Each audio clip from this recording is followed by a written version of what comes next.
Yo, what's popping? You absolute history savages. Welcome back to the modern and contemporary Chinese history unplugged, where we don't just dig up the past, we slap it, roast it, and brown it in hot sauce hotter than a Carolina Reaper. I'm your host, the Chaos Gremlin. Would rather flex with the 1900s receipt rather than chase X-Clouds. Though, real talk, I'm owning both like a boss. Today, we're serving a double shot espresso of Colonial mass. The East Asian segment glow up, and that no Chinese and dogs allowed sign drama. That's been haunting textbooks and TikTok rants. It's a 2-for-1 rage fest, and we're dropping tea so spicy you would need a gallon of milk to recover. We're going deep for 20 minutes. Bam.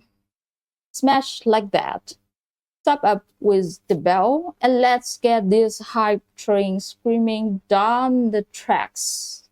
Okay, let's come to our first part, the East Asian segment. The OG roast that got juiced to the max. Camera cuts to a sepia map of Asia. 1896 explodes in flame neon. A trap beat thumps like it's about to wake up the dead. Sorry, I don't know how to make this fabulous cutscene, so I read it out. You pretend that there is a fabulous cutscene like I described, okay? First up, let's eat ourselves back to the late 1800s. The era of top hats, colonialism, and some serious shady vibes. The West was out here cloning the Ottoman Empire, calling it the segment of Europe. Basically, your empire is so cooked it's on life support. Bam. Then they swivel their smug little binoculars to East Asia. And boom! October 17th, 1896.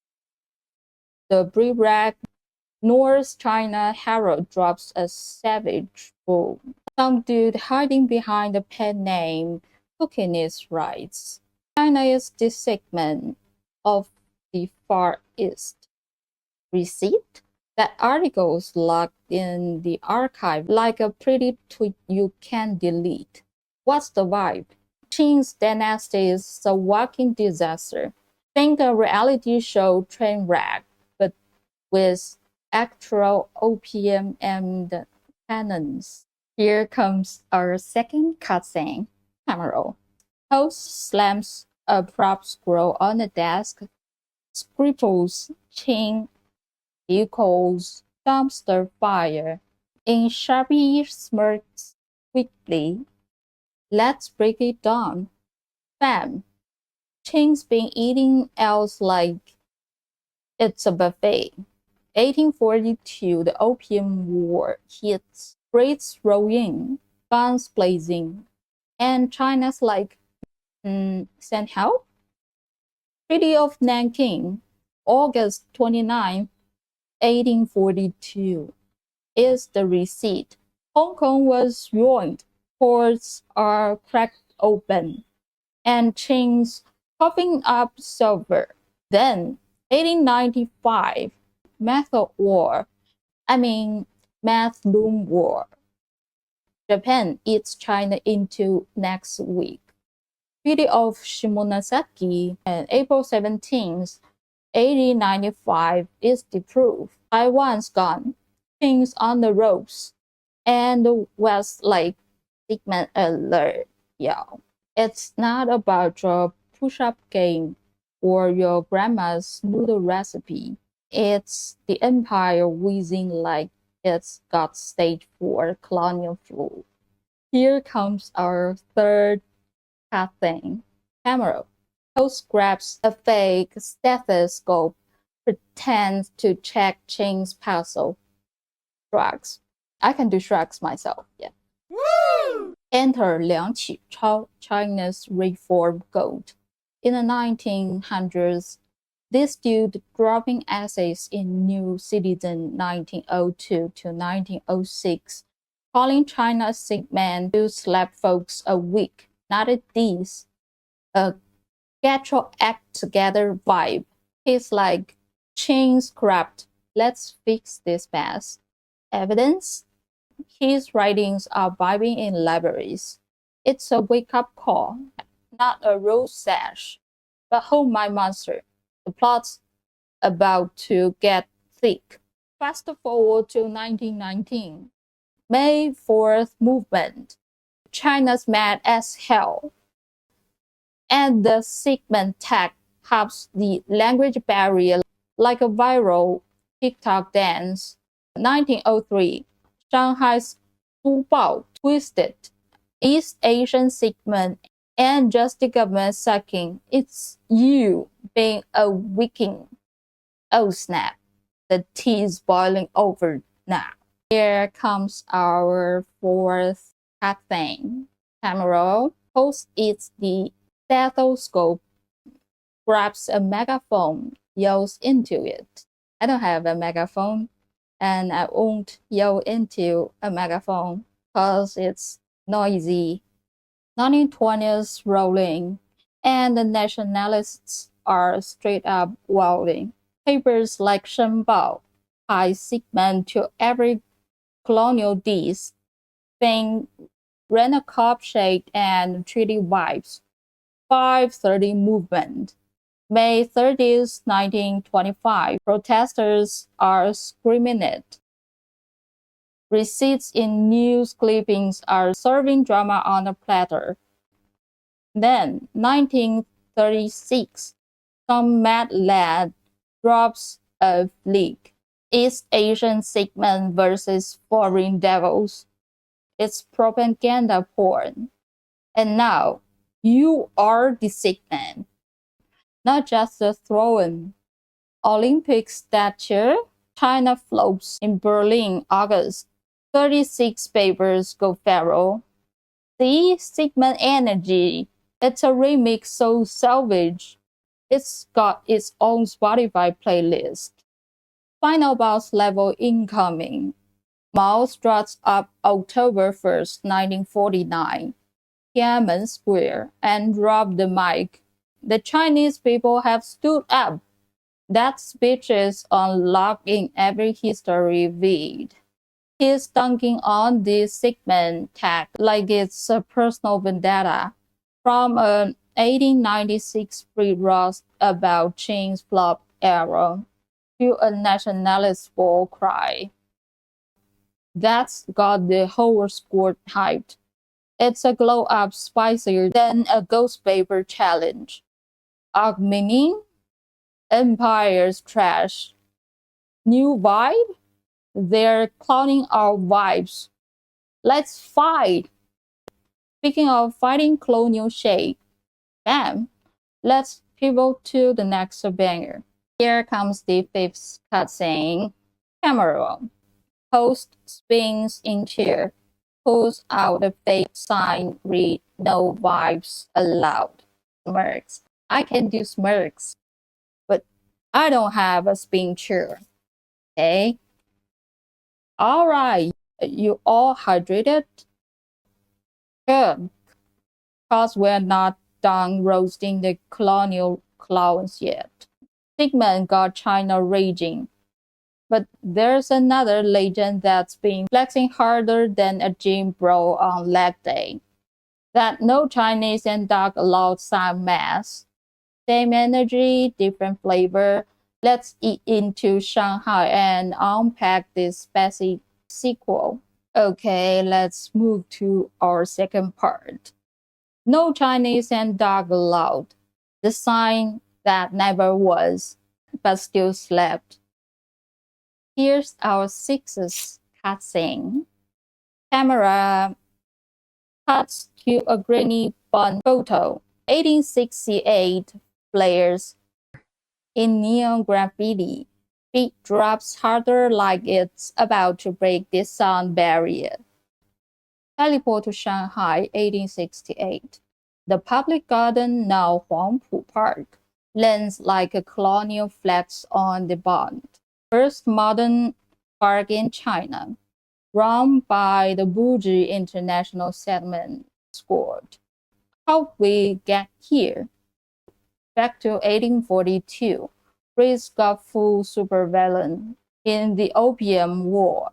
Treaty of Nanking, August 29, 1842 is the receipt. Hong Kong snatched. Shanghai's a free for all.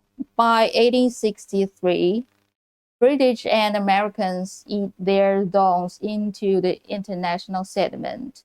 Municipal councils, the HOA of imperialism. Then the tea spills hard.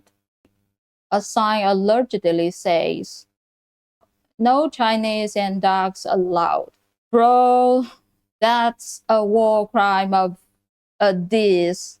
It's like banning pineapple on pizza and Wi-Fi in one go. Big names jump in. Lu Xun's 1927 Dawn Blossom plucked at dusk chased the racism vibes. Hai Hezhen and San Yat-sen supposedly clap back. Dogs and Chinese not allowed energy. Even a 1913 packing unizines like no Chinese, no national dogs. It's unhinged. Sounds like a diss track dropped by the universe. But here's the spice. I read the archives like a history Nanji on a cafe banner. And it's crickets. Lu Xun, vague AF, San Yat-sen, ghost me, Peking University, big fat nope. It's giving source my uncle's barber energy. So, did this sign even slap? Cue the Shanghai Bond Park Regulations, 1885 edition. Real dog, real petty.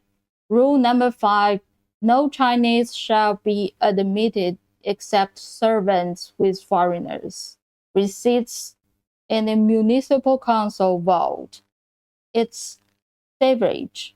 No cap, but not Chinese and dogs in one cursed combo. Other rules, no bikes, no pubs, no chaos, separate vibes, no pics, no sketches, no 1800s TikToks, Japanese nerds digging comic lore say 1868 was chill. Patrons shoot folks. Fans got strict later. That iconic sign, a glow-up remix by local Don with Colonial Clownery. It's the segment rage on steroids. Plot twist time. 1928, the people say, nah, we're snatching this W. Protests go burr, nationalisms on 100, gates fly open. Municipal council logs from 28 are the proof. Colonialism, it's a big fat L. But wait, 1949, Soviet filmmaker Nikita rose up with his USSR squad, drops a pic in China Reborn episode 3, 7 minutes and 36 seconds. Proof slay vibes. Hold my shades. Japan edicted the settlement December 8, 1941, Pearl Harbor Day. Handed off by 43 to a puppet crew. That picks us liberation caps from December 48 screen propaganda. Check China Reborn Season 3. The 7 minute 38 seconds. It's a Cold War flex, not OGT. Let's fix some extra juice. Imagine the vibes in 1925. Shanghai Street popping up with 530 rage, tying segment chained to this park mass. Or 1936 when China's Olympic float gets the segment crowd roaring. It's all connected. Bam. The sign might be fake, but the fury 100% real. It's the sequel to the Sigmund saga and it's serving. Okay, finally, let's move to our last part. Rage feels the ultimate slave. Oh my god, it is so exhausting for me, a Chinese person, to read such a long script in English. I feel my tongue is twisting now, but here's a good thing that we finally get the last. Let's continue. Tie it up, fam. Sigmund kicks off as an 1896 free job at Ching's Flop Air. Gets juiced into a You All Week piece by 1949. No Chinese and dogs. 1885 rules are the real shade.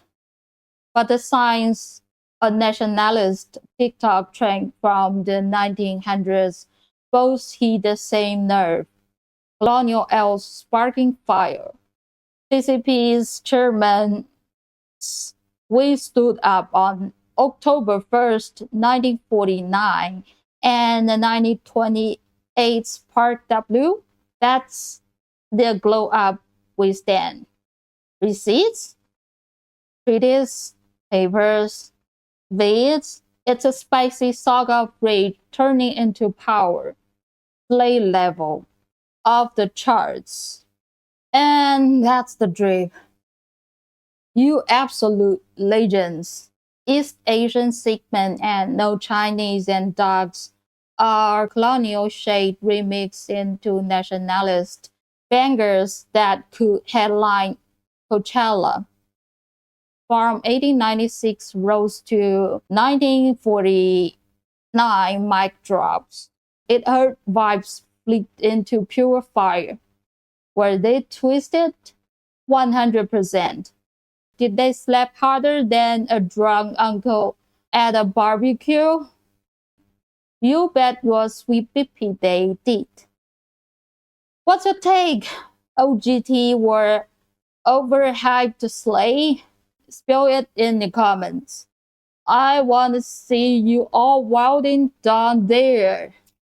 Eat that bells for more unhinged history drops. Maybe share this with your crew so we can flex past 100,000 subs and manifesting it.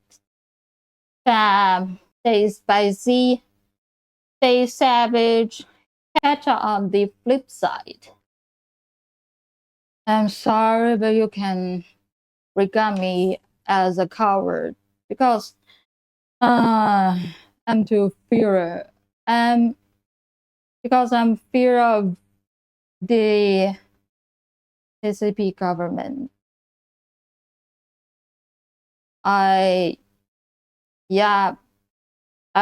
will try my best to avoid talking about the big man or the government of CCP in my video to avoid their hunting or chasing or whatever bad things. So forget me. You can say I'm a coward, but that's it. Thank you. Thank you all for listening. See you in the next episode.